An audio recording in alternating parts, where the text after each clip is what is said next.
রাফি 8 বছরের ছেলেটা নিখোঁজ হওয়া সংক্রান্তে রাত 8টার দিকে থানায় যায় তার বাবা জহিরুল ইসলাম এবং তার বাবার সাথে তার ভাই যায় এবং তার এক মামা যায়।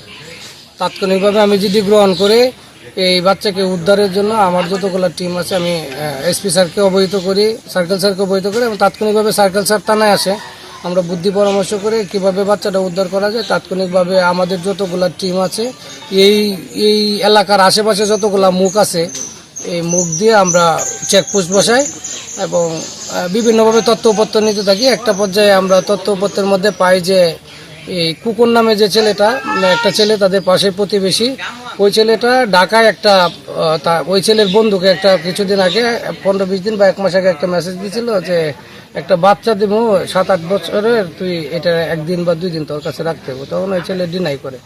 এই তথ্য পাওয়ার পর আমরা তাকে সাসপেক্ট হিসাবে রাখি এবং আমরা তাদের অভিভাবকরাও আমাদেরকে এই বিষয়টা সত্যতা জানায়। তখন আমরা ওই অভিযুক্ত যে কুকনকে আমরা ধৃত করার জন্য সকাল থেকে আমরা করি, কিন্তু কুকন হচ্ছে অভিভাবকদের কাছে বলে যে সন্ধ্যা পর্যন্ত আমার সময় দেন, বাচ্চাটা তো আমার কাছে নাই, আমি আরেকজনে ওরা নিয়ে গেছে, আমি ওইটা উদ্ধার করে দেব, সন্ধ্যা পর্যন্ত আমার সময় দেন। কিন্তু এই কথার আসলে আমার কাছে বিশ্বাসযোগ্যতা মনে হয় নাই। তখন আমি তাৎক্ষণিকভাবে দুপুরের পরে আর অপেক্ষা না করে আমি সিভিল বেশে আমাদের কিছু পুলিশ সদস্য পাঠায় কৌশলে ওই অত্র এলাকার এক জায়গা থেকে এই কুকনকে আটক করি। কুকনকে আটক করে জিজ্ঞাসাবাদ করার পর কুকন বলে যে আমি তারে পাখির বাসা দেখানোর জন্য নিয়ে গেছিলাম আমার বাড়ির কাছে।